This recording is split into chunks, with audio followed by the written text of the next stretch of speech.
Retour à Conakry, le recensement des enseignants a démarré dans toutes les directions en charge de l'éducation du pays, comme annoncé par Dr Bano, mais dans la commune de Matoto, quelques incidents ont été enregistrés entre le SLEG et le FSPE qui ne se sont pas entendus sur le modus operandi de l'opération à mener sur le terrain. Retour sur ces recensements à la DCE de Matoto, c'est avec nos reporters Abdourahmane Ba, Abdoulaye Kamara.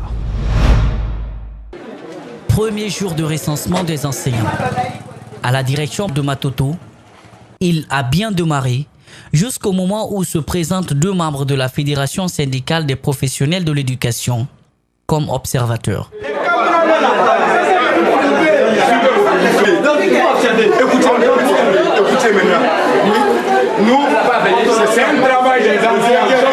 Pour ces agents recenseurs, pas question de recevoir un corps étranger, car ils ont bien reçu un ordre de mission du département de l'éducation nationale. Quant à ces deux syndicalistes, ils ont aussi un ordre de mission, mais c'est celui de leur délégation. Sur les badges, vous pouvez lire, c'est écrit observateur. Donc vous pouvez regarder, c'est écrit observateur. Les ordres de mission bien signés par la fédération. Malgré tout, ils déplorent cette attitude qu'ils qualifient d'exclusion. J'ai constaté que partout sur le problème, le SLEG a tendance de dire que c'est nous qui avons signé le protocole d'accord. Mais attention, le recensement, ce n'est pas seulement les syndiqués du SLEG. D'après ces agents et syndicalistes du SLEG, ils sont les seuls habilités à procéder à cette opération, car ils étaient les seuls sur la table de négociation avec le gouvernement. Il a été dit clairement que c'est le SLEG, porteur de la revendication, qui doit faire le recensement avec la partie gouvernementale. Et nous sommes venus donc en mission d'État, pas pour un groupe, en mission d'État, munis des papiers y afférents, signés par des ministres de la République. Ça veut dire qu'on est en mission d'État. Cette opération de recensement va se tenir sur toute l'étendue du territoire guinéen pour une période des mois. Le PNDS, Plan national du développement économique et social, tend vers sa fin après 4 ans de suivi depuis son élaboration. 200 projets sur plus de 600 sont en cours d'exécution à ce stade. Il y a ceux qui estiment qu'il faut encore des efforts car les intentions de financement sont plus nombreuses que les actions sur le terrain. Pourtant, des voix parlent plutôt de satisfaction au sein du ministère du Plan et du Développement économique. Je vous propose ce focus signé Djibril Ba, Abakadine Kamara. Le plan national du développement économique et social, dès son élaboration en 2016, a suscité un grand espoir chez la population. Cette période a coïncidé à une réelle volonté des autorités de faire face à la problématique d'infrastructures structurantes. Une période qui marque aussi le début d'une course vers les bailleurs de fonds pour le financement de 615 projets identifiés par le PNDS. Depuis 2016, là c'est très bon. Et on est à un taux d'exécution budgétaire de près de 39%. La capacité d'absorption des projets reste un vrai challenge des cadres, accuse cet économiste. Jusque-là, la Guinée n'a montré que de bonnes intentions, dit-il, car l'accord du groupe consultatif de Paris, qui a promis 21 milliards de dollars, et celui de la Chine, 20 milliards, reste sans effet. La République lui-même disait qu'on est incapable de décaisser les fonds qui nous sont alloués. Je crois qu'il y a eu la conférence d'Abu Dhabi, je crois bien. On nous avait promis plus d'un milliard, on n'a jamais rien vu. Mais qu'est-ce qui fait ça concrètement? C'est qu'en fait, à la tête de chaque projet, il y a une équipe. La vraie question qui se pose aujourd'hui, c'est comment est-ce que ces équipes-là sont choisies? Cet autre activiste de la société civile est convaincu qu'il faille harmoniser les projets orientés vers les différents secteurs, aussi procéder à une vulgarisation du programme auprès de l'ensemble des acteurs de la vie nationale. Il faut encore beaucoup plus de leadership, mais aussi de garantie au niveau national, au niveau de nos dirigeants. Parce que vous savez, l'argent n'aime pas le bruit. Les partenaires veulent bien financer le PNDS, mais il faut qu'il y ait des garanties de transparence, de bonne gouvernance. La responsabilité du retard de financement des projets n'est pas entièrement imputée à l'État, indique un cadre du département du plan.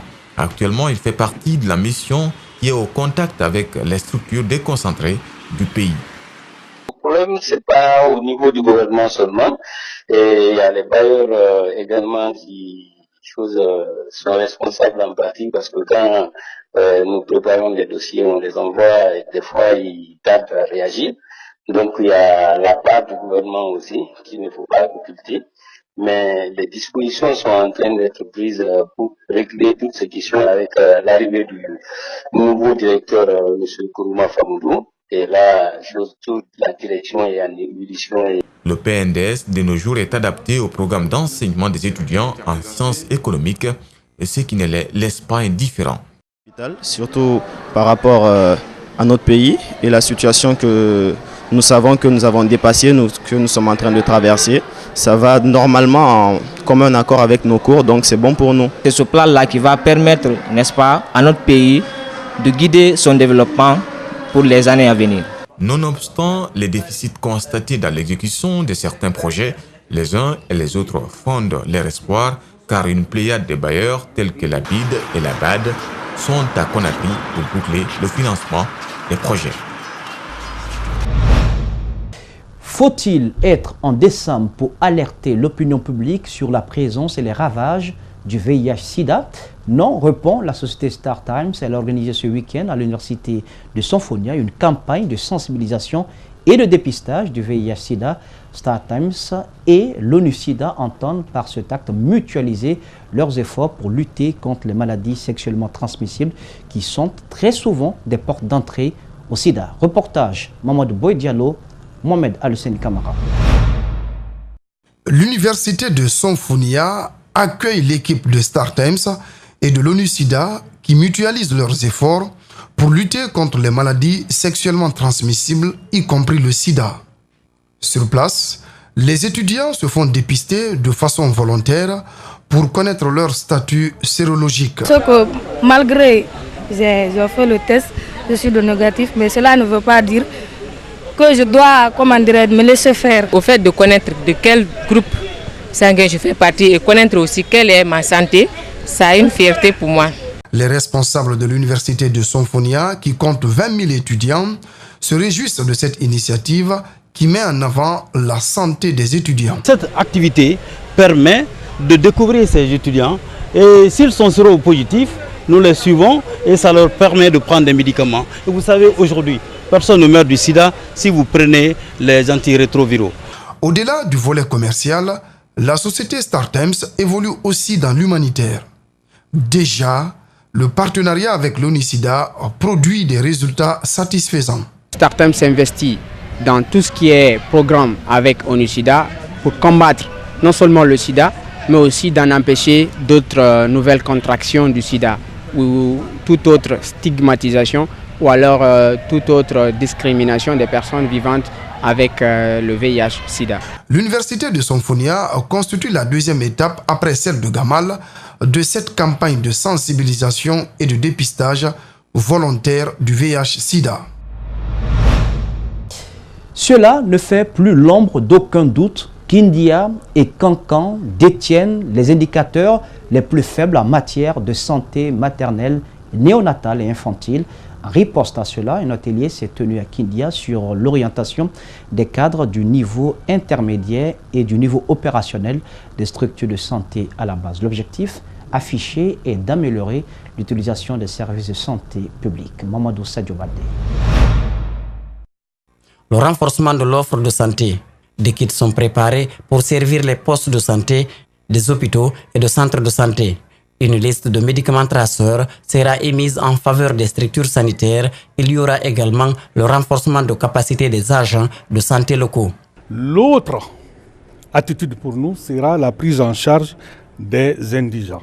Entre-temps, il y aura l'établissement d'une base électronique des données et des cartes seront affectées aux pauvres et aux extrêmes pauvres pour utiliser les services de santé aux besoins. Donc, Et le projet va récapituler en quelque sorte les cartes de manière périodique et va honorer les prestations de services au niveau de ces hôpitaux. Au cours de ces discussions, il a été révélé que les structures à la base ne savent souvent pas aligner les besoins en fonction des priorités. D'où une remise à niveau à leur intention pour mobiliser les partenaires comme la Banque mondiale sur du concret. Identifier les priorités des priorités. Le deuxième objectif serait, quand on a identifié ces priorités des priorités, c'est de budgétiser ces priorités-là. Et le troisième objectif que vise le dossier d'investissement, c'est maintenant de mobiliser les partenaires autour de la mise en œuvre de ce dossier d'investissement.